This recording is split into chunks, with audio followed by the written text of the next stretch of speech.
नमस्कार दोस्तों, जय हिंद, वंदे मातरम, भारत माता की जय। दोस्तों, सरकारी एग्ज़ाम की तैयारी कर रहे हैं, नॉन टेक्निकल में आपसे साइंस के क्वेश्चंस हर एग्ज़ाम में पूछे जाते हैं।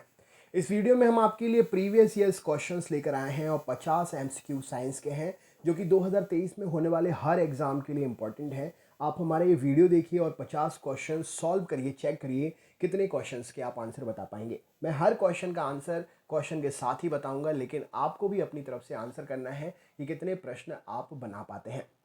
चैनल पर अगर हमारे नए हैं तो हमारे चैनल को सब्सक्राइब करके बेल आइकन ऑन कर लीजिएगा, नोटिफिकेशन को ऑल पर सेट कर लीजिएगा, जिससे हर दिन के वीडियोस की नोटिफिकेशन टाइम टू टाइम मिल सके।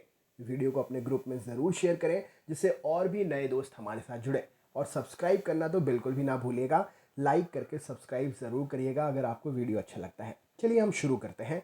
सबसे पहला प्रश्न ये रहा आपके सामने। तो क्वेश्चन नंबर 1 आपसे यहाँ पर पूछा गया है, रेडियोलॉजिस्ट आंतों को सीधा एक्सरे फोटोग्राफ सामान्यतः क्यों नहीं करते हैं। आंतों का डायरेक्ट हम एक्सरे क्यों नहीं करा पाते हैं, जो रेडियोलॉजिस्ट होते हैं ऐसा क्यों नहीं कर सकते हैं। ऐसा इसीलिए क्योंकि एक्स किरणें बिना अच्छा प्रतिबिंब बनाए आंतों से पार निकल जाती हैं और एक्सरे हमारे लिए अच्छा नहीं मिल पाता, इसीलिए आंतों का एक्सरे नहीं हो पाता है। राइट आंसर हो जाएगा option number C. Next question देख लेते हैं। एड्स वायरस क्या होता है। एड्स वायरस क्या होता है।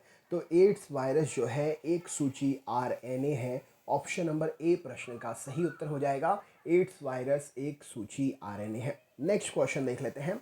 आंखों में वर्ण दर्शन यानी कि कलर विजन निम्न में से किसकी मौजूदगी से प्रभावित होता है। तो हमारी आंखों में जो कलर विजन है वो किसकी मौजूदगी से प्रभावित होता है। तो आंखों में जो कोन्स होते हैं, शंकु जिसे हम हिंदी में बोलते हैं, उनके कारण आंखों में कलर विजन जो है प्रभावित होते हैं। नेक्स्ट क्वेश्चन देखते हैं।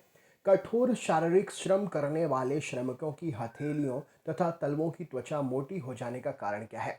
तो जो श्रमिक कठोर काम करते हैं उनके हाथ और पैर के जो तलवे हैं, जो ऊपरी भाग होता है, निचला भाग पैर का होता है, हाथ का ऊपरी भाग होता है, तो ये क्यों मोटे हो जाते हैं। तो यहाँ पर सही उत्तर हो जाएगा क्योंकि मोटा अंतःत्वचक ऊतक जो है उभर आता है, जिससे उनकी हाथों की रक्षा भी हो पाती है। अंदर के ऑर्गन्स खराब नहीं होते हैं ऊपर की परत मोटी हो जाने से, इसीलिए ऐसा होता है। तो किसके कारण। तो हाथों और तलवों की त्वचा मोटी हो जाने के कारण मोटा अवत्वक ऊतक है। ऑप्शन नंबर सी प्रश्न का सही उत्तर हो जाएगा। निम्नोक्त में से कौन सा स्त्रीलिंग हार्मोन्स है। राइट आंसर क्या हो जाएगा। तो वेरी इंपॉर्टेंटली ये क्वेश्चन हमेशा पूछा जाता है। टेस्टोस्टेरोन, एस्ट्रोजन हमेशा एग्जाम में अपने से आता है। यहाँ पर स्त्रीलिंग हार्मोन है तो एस्ट्रोजन, आपका एस्ट्रोजन ऑप्शन नंबर ए प्रश्न का सही उत्तर हो जाएगा। नेक्स्ट क्वेश्चन है, ऐसे युगल जिसका रुधिर वर्ग क्रमशः ए और बी है के बच्चों में निम्नलिखित में से कौन सा रुधिर वर्ग पाया जाएगा। ऐसा युगल, युगल का मतलब क्या है, पेरेंट्स। ऐसे पेरेंट्स जिनमें से एक का रुधिर वर्ग ए, एक का बी है, अगर इनके बच्चे हैं तो इनमें कौन सा ब्लड ग्रुप होगा। तो इनमें ए, बी या A B, option number C प्रश्न के लिए सही उत्तर हो जाएगा। इंपॉर्टेंट क्वेश्चन है ब्लड ग्रुप से रिलेटेड। नेक्स्ट क्वेश्चन देखते हैं। निम्न में से कौन सा रुधिर वर्ग विश्वव्यापी अदाता यानी कि यूनिवर्सल रिसिपेंट रिसेप्टर कहा जाता है। इंपॉर्टेंट है, डोनर और रिसेप्टर हमेशा पूछा जाता है, कई लोग इसमें कंफ्यूज भी होते हैं। तो यूनिवर्सल रिसेप्टर जो है ये option number A B blood group होता है। राइट आंसर हो जाएगा ऑप्शन नंबर सी प्रश्न के लिए सही उत्तर हो जाएगा। नेक्स्ट क्वेश्चन देख लेते हैं। अगला प्रश्न है, निम्नलिखित में से कौन सा कथन सही है। यहाँ पर आपके 4 ऑप्शन हैं, कौन सा कथन सही है। तो यहाँ पर राइट आंसर हो जाएगा अधिसंख्या यानी कि अधिकांश जीवों में आनुवांशिक जीन पदार्थ डीएनए होता है। ये ऑप्शन सही है। ऑप्शन नंबर ए प्रश्न का सही उत्तर हो जाएगा। जीन, अनुवांशिकी जीन पदार्थ जो है डीएनए होता है। ऑप्शन नंबर ए सही उत्तर है। नेक्स्ट क्वेश्चन है, निम्नलिखित में से विटामिन बी1 कौन सा है। तो ये देखिए विटामिन के वैज्ञानिक नाम हैं, अलग अलग विटामिन के अलग अलग वैज्ञानिक नाम होते हैं। तो ऑप्शन नंबर बी थाइमीन जो है, ऑप्शन नंबर बी विटामिन बी1 का रासायनिक नाम है। नेक्स्ट क्वेश्चन है, मानव शरीर में सबसे अधिक मात्रा में कौन सा तत्व पाया जाता है। मानव शरीर में सबसे अधिक मात्रा में जो है ऑक्सीजन पाया जाता है, क्योंकि हम ऑक्सीजन सबसे ज़्यादा यूज़ करते हैं और बिना ऑक्सीजन के जीवन संभव भी नहीं है। ऑप्शन नंबर ए ऑक्सीजन मानव शरीर में सबसे अधिकता से पाया जाता है। नेक्स्ट क्वेश्चन है, निम्नोक्त खाद्य पदार्थों में किसमें लोहे की मात्रा। यहाँ पर लोहे का मतलब होता है आयरन, है ना। हमारी बॉडी में आयरन की आवश्यकता होती है खनिज तत्व के रूप में।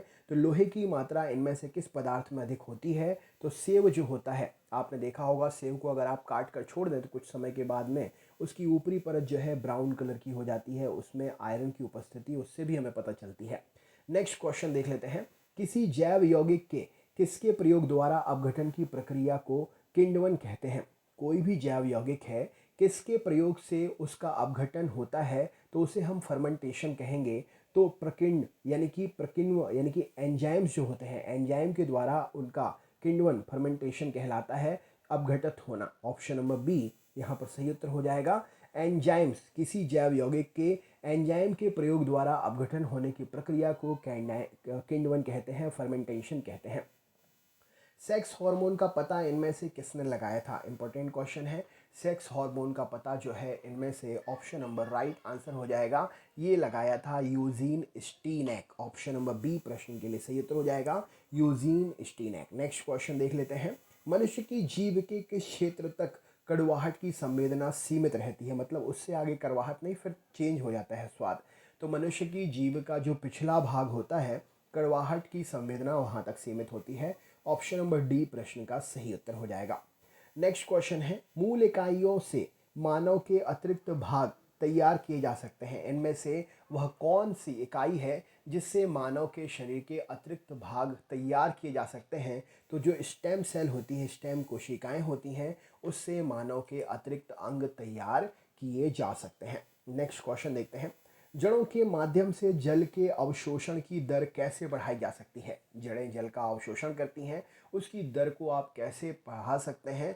तो पौधों को पंखे के नीचे रख कर जड़ों के जल के अवशोषण की दर आप बढ़ा सकते हैं, क्योंकि पौधा पंखे के नीचे रहेगा, ज़्यादा से ज़्यादा पानी वाष्पीकृत करेगा तो ज़्यादा से ज़्यादा पानी अवशोषित करेगा, इससे अवशोषण की दर बढ़ जाएगी। नेक्स्ट क्वेश्चन है, ब्रायोफाइलम अपने किस भाग द्वारा जनन करता है? ब्रायोफाइलम अपने किस भाग के द्वारा? तो ब्रायोफाइलम जो है पत्तियां, इनकी पत्तियां जो ब्रायोफाइट्स होते हैं, इनकी पत्तियां अगर ज़मीन पर गिर जाए तो कुछ समय के बाद वो पत्तियों में से ही जड़ें निकलने लगती हैं और फिर धीरे धीरे एक पौधा बनता है और पेड़ बन जाता है। तो ब्रायोफाइलम जो है अपनी पत्तियों के भाग से भी जनन कर सकती हैं। नेक्स्ट क्वेश्चन है, किस स्थिति में पेड़ सबसे आसानी से मृत हो सकता है?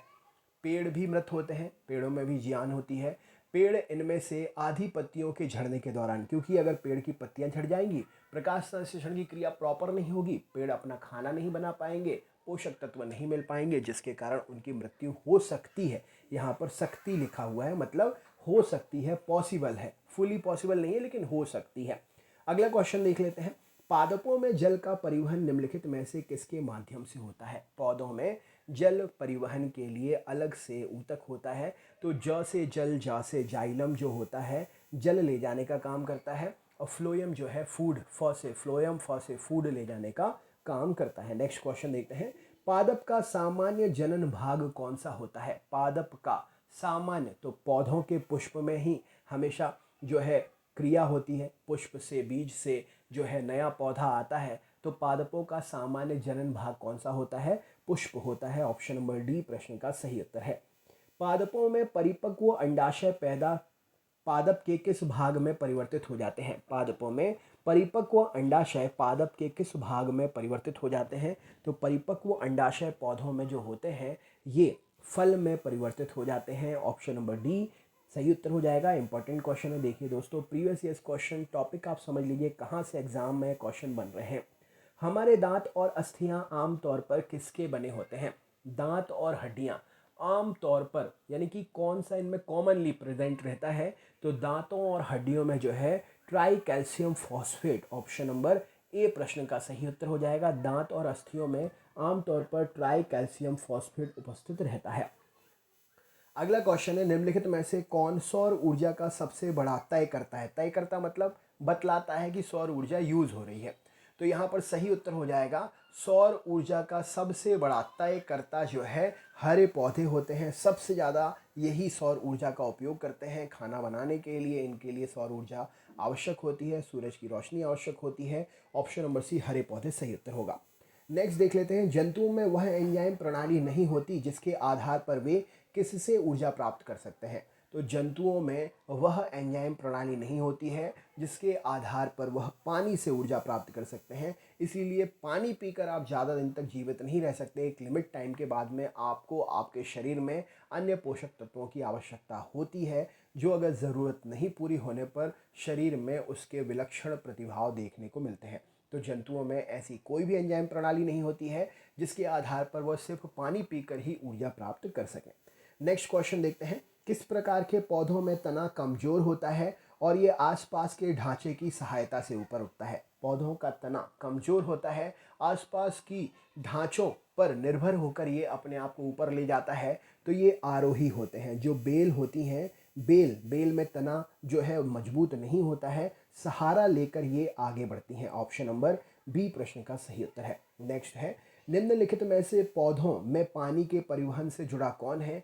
तो अभी हमने पढ़ा था पौधों में जो जाइलम ऊतक होता है जल के परिवहन का काम करता है, तो पानी के परिवहन से संबंधित इनमें से जाइलम है। नेक्स्ट क्वेश्चन है, पत्ती के मध्य में मोटी शिरा जो होती है, जैसे ये पत्ती है और ये पत्ती के मध्य में जो ये मोटी शिरा है, इसे हम क्या कहते हैं। तो पत्ती के मध्य में जो ये मोटी शिरा होती है ये शिराविन्या, माफ करिएगा, मध्य शिरा कहलाती है। ऑप्शन नंबर ए प्रश्न के लिए सही उत्तर हो जाएगा, राइट आंसर है। नेक्स्ट है, निम्नलिखित में से कौन एक द्विबीजपत्रीय पौधे का उदाहरण है। राइट आंसर क्या हो जाएगा। तो यहाँ पर दाल जो होती है द्विबीजपत्री का उदाहरण है। ऑप्शन नंबर सी प्रश्न का सही उत्तर हो जाएगा, दाल। नेक्स्ट क्वेश्चन है, निम्नलिखित में से किसे गतिशील सजीव इकाई कहा जाएगा। राइट आंसर क्या हो जाएगा इस प्रश्न के लिए। तो गतिशील है, बढ़ते रहता है, एक निश्चित समय के बाद वहाँ पर संख्या ज़्यादा ही होती है। तो जो वन होते हैं, वन एक गतिशील सजीव इकाई है। वन पेड़ों के समूह से मिला हुआ क्षेत्र वन है। पेड़ सजीव है, गतिशील हो जाता है वन। तो यहाँ पर गतिशील सजीव इकाई वन है। ऑप्शन नंबर सी प्रश्न का सही उत्तर होगा। नेक्स्ट देखते हैं, बीजों को किस स्थिति में संरक्षित यानी कि ज़्यादा समय तक रोकने के लिए उनको यूज़ कर सकते हैं। तो ठंडी और शुष्क स्थिति, ठंडी हो और सूखी जगह हो, ज़्यादा गीली रहेगी तो बीज सड़ने लगेंगे। तो ठंडी और शुष्क स्थिति जो होती है, इस स्थिति में बीजों को ज़्यादा दिनों तक हम स्टोर करके रख सकते हैं। नेक्स्ट है, कॉफ़ी पाउडर में मिलाया जाने वाला चिकोरी पाउडर पेड़ के किस हिस्से से प्राप्त होता है। तो कॉफ़ी पाउडर में मिलाया जाने वाला चिकोरी पाउडर जो होता है ये जड़ से प्राप्त होता है। ऑप्शन नंबर डी प्रश्न का सही उत्तर हो जाएगा। नेक्स्ट है, सेलुलोज इनमें से किसका एक बहुलक है। सेलुलोज किसका बहुलक है। तो सेलुलोज ग्लूकोज का बहुलक है। ऑप्शन नंबर सी प्रश्न का सही उत्तर होगा। नेक्स्ट है, नारियल का कौन सा भाग खाने योग्य होता है। नारियल का कौन सा भाग खाने योग्य होता है। तो ऑप्शन नंबर भ्रूण पोष जो होता है नारियल का खाने योग्य भाग होता है। इंपॉर्टेंट क्वेश्चन है। नेक्स्ट क्वेश्चन देख लेते हैं, बीजाणु उत्पन्न करने वाला एक पादप जीव कौन सा है। बीजाणु उत्पन्न करने वाला एक पादप जीव कौन सा है। तो डबल रोटी की फफूंद जो होती है बीजाणु उत्पन्न करने वाला एक पादप जीव है। राइट आंसर हो जाएगा ऑप्शन नंबर बी। किण्वित किया जाता है इसमें मैदे को, जिससे आटा फूलता है मैदे का और फिर रोटी, डबल रोटी जो है अच्छी बनती है। प्रकाश संश्लेषण क्लोरोफिल तथा किसकी उपस्थिति में होता है। तो प्रकाश संश्लेषण क्लोरोफिल और सूर्य का प्रकाश इंपॉर्टेंटली है, पानी से भी ज़्यादा सूर्य का प्रकाश है। तो प्रकाश संश्लेषण क्लोरोफिल तथा सूर्य की उपस्थिति में, प्रकाश की उपस्थिति में होता है। दो विभिन्न माप वाले युग्मकों के संलग्न से शैवाल में होने वाले लैंगिक जनन को क्या कहते हैं। दो विभिन्न माप वाले युग्मकों के संलग्न से होने वाले, शैवाल में होने वाले लैंगिक जनन को हम क्या कहते हैं। तो इसे हम असमयुग्मकी कहते हैं, क्योंकि दो विभिन्न है तो इसीलिए असमयुग्मकी कहेंगे। ऑप्शन नंबर बी सही उत्तर हो जाएगा। न्यूमेटाफोरस इनमें से क्या है। न्यूमेटाफोरस जो है ये श्वसन के लिए ऑक्सीजन प्रदान करती हैं। जड़ों का प्रकार है, जड़ें जनरली ज़मीन के नीचे होती हैं, लेकिन रेशों के बालों के जैसे रेशे पेड़ के जो होते हैं जड़ों के, वो धरती पर फैले रहते हैं। ये श्वसन के लिए सहायता प्रदान करते हैं, वृक्ष को, पेड़ को, पौधे को, प्लांट को। इसे हम न्यूमेटाफोरस कहते हैं। श्वसन के लिए ऑक्सीजन प्रदान करने के लिए यूज़ होती है। रबी की फसलें किस मौसम में उगाई जाती हैं। राइट आंसर क्या हो जाएगा। तो रबी की फसलें जो है शीत ऋतु में उगाई जाती हैं। ऑप्शन नंबर सी प्रश्न का सही उत्तर है। नेक्स्ट है, दो समान माप वाले युग्मकों के संलग्न से शैवाल में होने वाले, देखिए अभी हमने पढ़ा था असमान, अब हम पढ़ रहे हैं समान। तो दो समान माप वाले युग्मकों के संलग्न से शैवाल में होने वाले लैंगिक जनन को हम समयुग्मकी कहते हैं। ऑप्शन नंबर सी सही उत्तर हो जाएगा। नेक्स्ट है, प्रकाश संश्लेषण की क्रिया का उत्पादन निम्नलिखित में से कौन सा है? प्रकाश संश्लेषण की क्रिया का उत्पाद इनमें से क्या है? तो प्रकाश संश्लेषण के बाद में ऑक्सीजन बनती है जो पौधों द्वारा छोड़ी जाती है और मानव इसका ग्रहण करके अपने आप को जीवित रख पाता है। राइट आंसर हो जाएगा। नेक्स्ट है, स्थलीय वातावरण में सबसे प्रचुर मात्रा में कार्बनिक यौगिक कौन सा है? स्थलीय वातावरण में सबसे प्रचुर मात्रा में कार्बनिक यौगिक कौन सा है? तो यहाँ पर सेलुलोज प्रश्न का सही उत्तर हो जाएगा। पेड़ों में पाया जाता है, सबसे ज़्यादा वृक्ष होते हैं, तो सबसे प्रचुर मात्रा में कौन सा कार्बनिक यौगिक है? सेलुलोज है। अगला क्वेश्चन है, पौधों का कौन सा भाग पौधों में जल का संवहन करता है? पौधों में कौन सा भाग जल का संवहन करता है? तो यहाँ पर सही उत्तर हो जाएगा, पौधों में जल का संवहन जो है तना करता है। तने में उपस्थित रेशे जो होते हैं वो ले जाते हैं जल को। अगला क्वेश्चन है, पौधों में द्वितीयक वृद्धि के लिए निम्नलिखित में से कौन सा ऊतक उत्तरदायी है? द्वितीयक वृद्धि के लिए पौधे में कौन सा ऊतक उत्तरदायी है? इंपॉर्टेंट क्वेश्चन है। तो यहाँ पर कैम्बियम आंसर हो जाएगा। पौधों में द्वितीयक वृद्धि के लिए कैम्बियम उत्तरदायी है। नेक्स्ट क्वेश्चन है, किस प्रकार के पौधे बहुत ऊंचे तथा इनके तने सुदृढ़ एवं गहरे भूरे होते हैं? तो यहाँ पर सही उत्तर हो जाएगा, गहरे और सुदृढ़ होते हैं। ये पौधे कौन से होते हैं? तो इन्हें हम वृक्ष कहते हैं। वृक्ष पौधों का ही प्रकार है। पौधे बड़े होते हैं, वृक्ष का रूप लेते हैं, तने मोटे हो जाते हैं, भर जाते हैं, गहरे भूरे होते हैं। राइट आंसर हो जाएगा। पौधों में तरल के रूप में पानी की कमी को क्या कहा जाता है?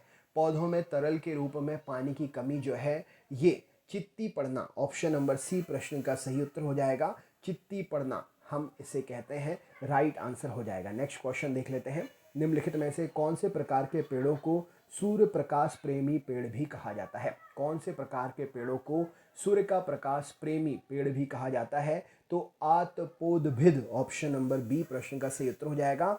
आतपोदभिद प्रकार पेड़ों का जो होता है सूर्य प्रकाश प्रेमी पेड़ कहलाते हैं। इंपॉर्टेंट है। नेक्स्ट क्वेश्चन है, निम्नलिखित में से किसके लिए एक बीटी बीज भी विकसित किया गया है? बीटी बीज जो होता है ये संकरित कराकर नया बीज तैयार किया जाता है वैज्ञानिक प्रकार से। तो यहाँ पर सही उत्तर हो जाएगा, ये बीटी बीज जो है कपास का बीज है। दो बीजों को संकरित करके एक नया बीज बनाया जिसमें दोनों के गुण रहें और पहले से अधिक अच्छा हो, ये बीज जो है कपास का बीज है। नेक्स्ट क्वेश्चन है, आलू इनमें से किसका उदाहरण है? तो आलू जो है कंद का उदाहरण है। ऑप्शन नंबर ए प्रश्न का सही उत्तर हो जाएगा। आलू जो है एक कंद का उदाहरण है। नेक्स्ट क्वेश्चन देख लेते हैं, प्याज एक गांठ है बल्ब का उदाहरण है जो कि एक किसका परिवर्तन है? तो प्याज जो है तने का ही परिवर्तन रूप है। ऑप्शन नंबर ए प्रश्न का सही उत्तर हो जाएगा। नेक्स्ट क्वेश्चन है, निम्नलिखित में से कौन पौधे की जड़ों से उसकी पत्तियों तक जल पहुंचाने का काम करता है?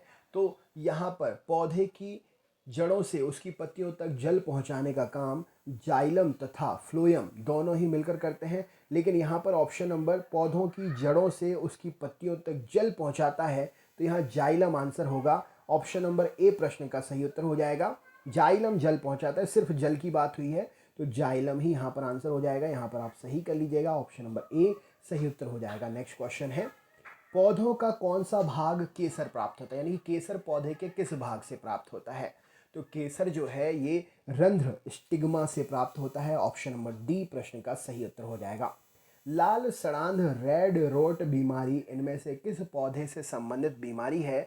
तो लाल सड़ांध बीमारी रेड रॉट बीमारी जो है ये गन्ने में होती है। राइट आंसर हो जाएगा ऑप्शन नंबर बी, गन्ने में होने वाली बीमारी है। नेक्स्ट क्वेश्चन है, निम्नलिखित में से कौन से वृक्ष वर्ष में एक बार अपनी पत्तियां गिरा देते हैं? वृक्षों का प्रकार है तो पर्णपाती वन कहा जाता है। पतझड़ के मौसम में पर्णपाती वन जो होते हैं ये अपने वृक्ष से पत्तियां गिरा देते हैं। नेक्स्ट क्वेश्चन है, पौधे के किस भाग से दालचीनी प्राप्त होती है? तो दालचीनी हमें छाल से प्राप्त होती है। राइट आंसर हो जाएगा option number B. Important question है।